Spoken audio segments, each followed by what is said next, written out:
Salut, c'est Julien Ponce et bienvenue dans cette vidéo. On va faire une retouche sur une photo qu'on peut largement estimer comme ratée, que j'ai ici dans Camera Raw. Vous pouvez aussi l'ouvrir avec Lightroom. Donc c'est évidemment complètement surexposé, mais c'est complètement surexposé en grande partie à cause du ciel. C'est-à-dire que si on regarde l'histogramme, on a évidemment une grande concentration de temps très clair, puisqu'évidemment c'est surexposé. Et en fait ici, ce qui serait pas mal, c'est en fait de récupérer l'architecture et ensuite changer le ciel, parce que si on regarde le ciel qui était là à l'origine, c'est un ciel bleu nuageux, en tout cas avec des nuages, euh, ça n'a rien d'exceptionnel.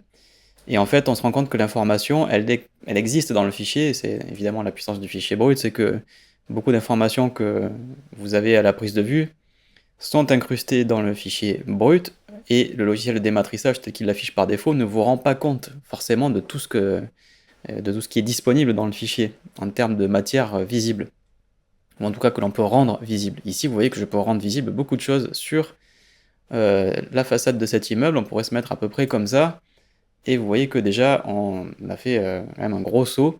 On peut pas récupérer le ciel, hein, clairement, vous voyez que c'est tout blanc, ça a vraiment complètement brûlé. On voit ici la limite à partir duquel voilà, le capteur a dit non, stop, je ne peux plus voir d'informations.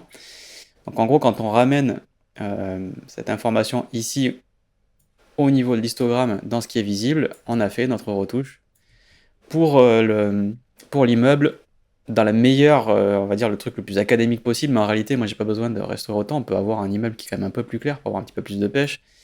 On va resserrer un tout petit peu le contraste, peut-être déboucher spécifiquement un petit peu les ombres à l'intérieur, et au passage un petit peu de vibrance pour avoir de la couleur.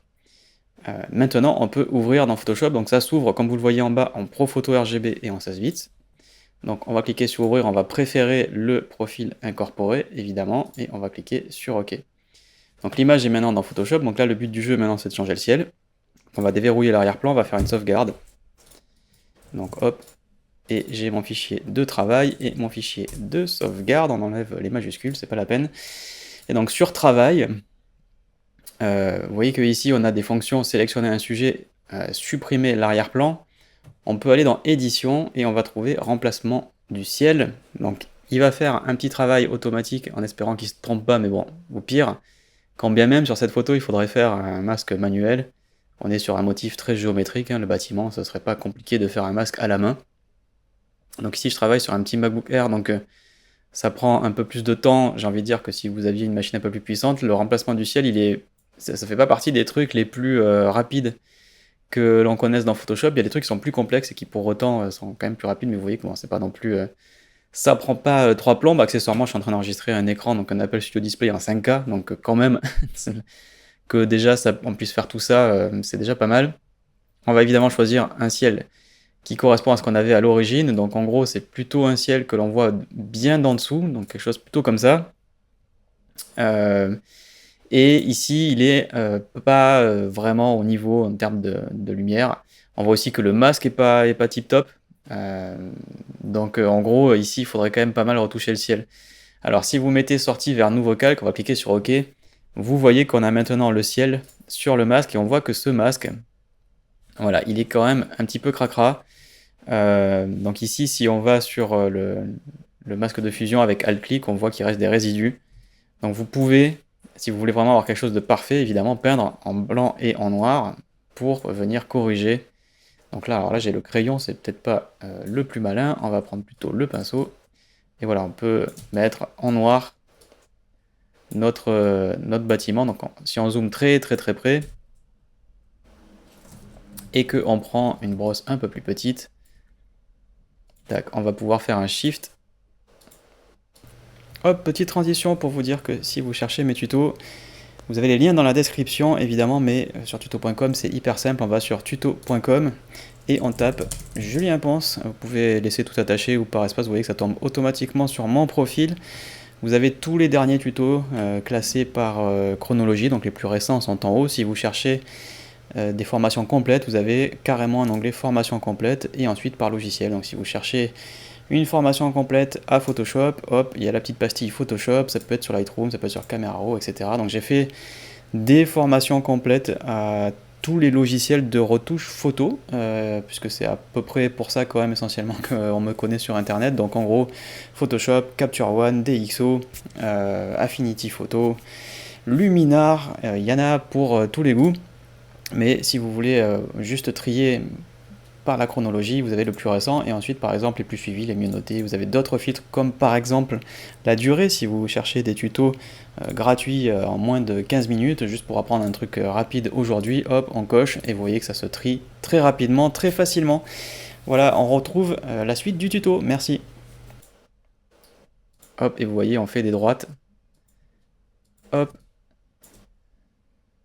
Et hop, et un shift-clic qui va aller jusque là-bas, boum, et boum. Ensuite, du coup, c'est plus facile pour remplir l'intérieur. Donc si jamais il se trompe sur le masque, c'est pas très grave, hein, vous voyez. Et alors, c'est évident que si vous avez une tablette graphique ici, ça peut être un peu utile, mais en l'occurrence, c'est assez géométrique, donc c'est pas non plus obligatoire d'avoir une tablette. Hop, un petit coup de CTRL-ALT ou ALT-clic droit sur PC pour changer la taille de la brosse. Là, vous voyez que j'ai encore un petit liseré à l'intérieur. Donc on va jusque là-bas, on fait un shift-clic pour remplir. On remplit, on remplit, on remplit. Voilà, maintenant que j'ai fait les bords, forcément, c'est plus facile pour... c'est un peu comme le coloriage quand on était à l'école. Prendre un bord peut-être un peu plus dur, histoire de ne pas avoir un truc trop diffus qui va potentiellement aller contaminer des trucs sur les côtés, là. Donc je nettoie mon masque. Et on va faire pareil, accessoirement, de l'autre côté. Donc là, on a toute la façade qui est à moitié trouée. C'est vraiment pas génial. Donc là, dans ce cas-là, qu'est-ce que je fais? Je dézoome. Donc, un clic en bas, on va tout en haut, un clic en haut, et regardez, boum, voilà, ça a fait une droite tout le long. Pas besoin de s'embêter. Sur un détourage comme ça, vous n'êtes pas non plus obligé d'être méga précis au pixel près. Pourquoi? Parce que c'est un ciel. Donc ça peut l'envelopper, faire ce qu'on appelle une rim light. Ça peut légèrement envelopper la forme. Donc c'est pas très grave s'il y a un liseré de pixels bleus tout léger qui vient légèrement caresser le bord du bâtiment, quoi. Mais bon, là vous voyez, on a un truc qui est quand même plus dur. Alors par contre, ça, ces bouts d'anciens nuages, il faut les enlever si possible. Donc on va inverser avec X pour prendre le blanc. Et vous voyez que, voilà, là-bas c'est blanc, mais là, voilà, on est sur l'ancien masque qui apparaît. Donc ça veut dire que ça se mélange quand même pas mal avec le reste. Alors ici, il faudrait faire le tour. Mais en vrai, sur la photo, je pense que enlever ces bâtiments, c'est pas plus mal. Donc moi, en gros, je vais carrément peindre en blanc. Et ici, vous pouvez donc décider, voilà, de prendre un masque blanc et de venir peindre tout le bord comme ça. Alors je le fais rapidement avec une brosse un peu grosse quand même, c'est juste pour aller plus vite. Mais en gros, le but c'est d'avoir vraiment le premier plan sélectionné opposé à l'arrière-plan, c'est-à-dire le ciel, que l'on a rajouté nous avec un truc qui existe déjà, enfin un ciel de Photoshop déjà tout prêt. Ça aurait été un peu mieux d'avoir notre propre ciel. Mais bon, c'est histoire d'aller plus vite. J'ai pas ouvert ma banque de ciel parce que j'ai une petite banque de ciel perso. Voilà. Vous voyez, j'ai fait tout le tour. Et maintenant, on peut envoyer carrément un pot de peinture en blanc. Voilà, et vous voyez que ça va se remplir sur les bords. Et là, on commence à avoir un joli masque, bien clean, bien rempli, du noir, du blanc. On n'a pas de raison d'avoir un bout de l'ancien ciel qui se mélange avec le nouveau. Donc c'est pour ça que notre screen mat, ici, on le nettoie. Évidemment, on a fait un contour progressif. Si on zoome très fort sur les bords, vous voyez que j'ai une petite progressivité quand même, petite progression plutôt.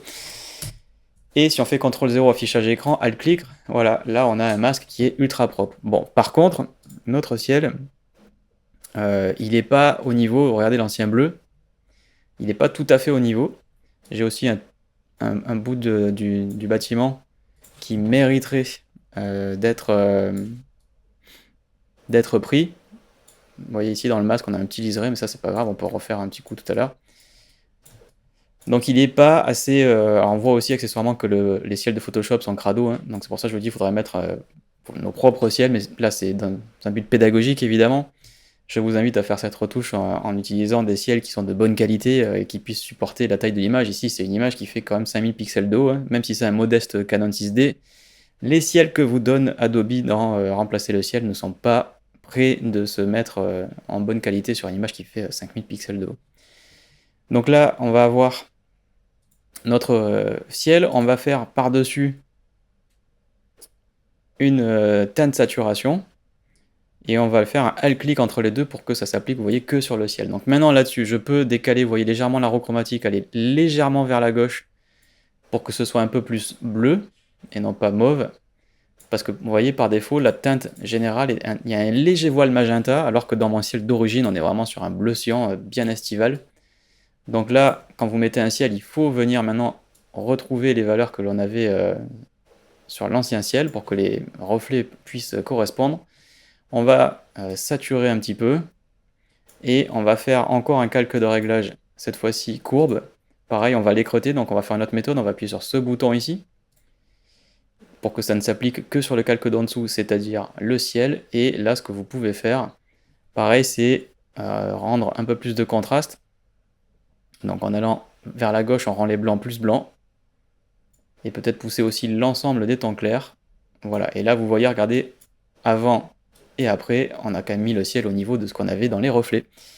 Et là, c'est cool, ça commence à plutôt bien marcher. On a encore, si on regarde bien, une légère teinte jaune magenta, c'est un petit peu chaud au niveau des blancs. Donc ce qu'on peut faire, c'est on peut le faire à la courbe en fait, on peut aller chercher les bleus ici. Et vous voyez que si je décale légèrement vers la gauche, les tons les plus clairs, eh bien j'en rajoute du bleu dans les tons clairs. Donc ici on prend le point bleu en haut et on le décale vers la gauche. Et pareil, regardez si on fait le avant et le après, rien que sur la courbe ça fait quand même quasiment tout le boulot. Hein. Et l'ensemble des deux calques de réglage. Donc en premier lieu, on met un bleu un peu plus cyan, parce que c'est ce qu'on avait d'origine. Ensuite, on met au niveau la luminosité, et vous voyez que maintenant notre compositing, évidemment, il fonctionne. Il ne reste plus qu'à peaufiner donc ce petit masque. Vous voyez ici, quand je zoome, regardez, j'ai un petit liseré. Donc si je prends ici, quand je peins en blanc, vous voyez, il manque un peu de matière à l'intérieur. Donc on va le prendre à partir, peut-être à partir de là, et faire un shift. Et puis cliquer, hop, regardez comment on va annuler. Tout doucement, on prend une petite brosse, shift-click, hop, encore, ça suffit pas. On rentre bien à l'intérieur. Voilà, et là, on mange le petit liseré. Notre masque n'était pas tout à fait... Alors, accessoirement, je pense que la façade avec la petite torsion de l'optique fait que c'est pas exactement tout à fait droit, alors que nous, on a fait un coup de brosse bien droit. Et shift-click, hop, et ça fait une droite. Et vous voyez qu'on corrige nos petits problèmes de liseré. Donc là, on est à combien? 260%, donc autant dire que personne ne verra jamais ce détail. Maintenant, si on se met à affichage écran, voilà, on n'a plus de liseré blanc. C'est bien propre. Donc voilà ce que je pouvais vous montrer. On va, juste pour rigoler, faire un CTRL-J et on va mettre ça tout en haut, comme j'aime bien le faire, pour faire un avant-après. Alors ce que je fais, c'est que j'affiche du coup l'image d'origine. Je fais un CTRL-A pour tout sélectionner. Je mets un masque. Donc ce masque, il affiche tout, c'est-à-dire qu'il est rempli de blanc. J'enlève la petite chaîne pour qu'il ne soit pas associé au calque, ce qui fait que quand je vais déplacer le masque, eh bien les pixels du calque restent en place, et donc ça me permet de faire cet effet de balayage de avant-après. Vous voyez qu'on a corrigé la lumière sur le bâtiment, le ciel qui était était tout pété ce ciel, hein, bien entendu. On a remplacé le ciel, et en remplaçant ce ciel, on a dû faire quelques ajustements pour que ça matche le premier plan. C'est pas encore complètement pristine, parfait. Si je regarde vite fait, que je me refais un petit avant-après, on est encore sur ce ciel un tout petit peu magenta, il me semble, donc il faudrait peut-être aller dans la courbe, aller chercher le canal de rouge, et enlever du rouge dans les blancs, pas trop, sinon ça va finir évidemment sur une image un peu verte, et c'est juste pour en enlever un petit peu, voilà. Alors le réglage est à pas grand chose. Pour info, si vous voulez vraiment mesurer les choses, je vous donne une dernière astuce pour finir, pour ramener le truc un peu plus loin. N'hésitez pas à poster le résultat dans le salon d'entraide si vous regardez sur tuto.com ou de laisser un lien si vous êtes sur YouTube, si vous pouvez héberger l'image quelque part. Mais regardez, quand on va aller dans la pipette, on va aller chercher l'échantillonneur de couleurs. Et en fait, ce que vous pouvez faire, c'est mettre un échantillonneur dans le blanc en faisant une moyenne de 3 pixels sur 3, hein, parce que évidemment, si vous faites un échantillon ponctuel et que vous cliquez pile sur le pixel un peu chelou qui est un peu rouge, ça va complètement vous fausser le résultat. Donc vous faites une moyenne. Donc c'est pour ça que ici, sur notre échantillon, on fait donc une moyenne, on va dire les 5 par 5. Donc on prend les 5 pixels environnants, on fait une moyenne. Et vous voyez qu'on a une prédominance du canal rouge, puis vert, puis le bleu sur ce blanc. Et ce qu'on peut faire pour comparer, c'est évidemment prendre le même blanc de nuage, mais dans un reflet. Donc par exemple, ici, on va en rajouter un nouveau. Alors je crois que, si mes souvenirs sont bons, là je suis plus sur la pipette normale, donc hop, on va reprendre l'échantillonneur de couleurs, et on en met un genre là, et on descend en zoom. Donc on a le 1 et le 2, et quand on regarde le panneau, donc on a bien donc 241, 235, 220, et ensuite sur le deuxième, dans le reflet, on a 237, 240, 248. Donc vous voyez que le canal de bleu sur mon pixel 1, dans mon nuage, dans mon blanc, on peut peut-être le déplacer un petit peu. Alors ce que je vais faire, c'est que je vais me mettre vraiment sur un calque tout au-dessus, voilà, ça va moins m'induire en erreur quand même. Parce que si vous mettez sur un calque, il va se baser sur ce calque-là pour les informations, donc là c'est un peu plus exact. Je me disais aussi, il y a quand même un gros décalage et c'est pas normal. Et c'est pas normal que là ce soit pas bleu de manière un peu plus franche. Donc 249, 252, 252 et 237, 240, 248. Donc en fait le blanc ici est plutôt bien propre et c'est dans le reflet qu'on avait quand même une prédominance de bleu. Et du coup vous voyez c'est assez logique avec ce que je faisais, c'est-à-dire que depuis le début ce truc là il était trop rouge, trop jaune. Là on l'a on va dire rééqualisé, remis à niveau, mais celui d'origine est vraiment très très bleu en fait. Donc on peut essayer de le déplacer éventuellement. Mais on a vraiment le canal de bleu qui va être, vous voyez, voilà, tout le temps devant, quoi.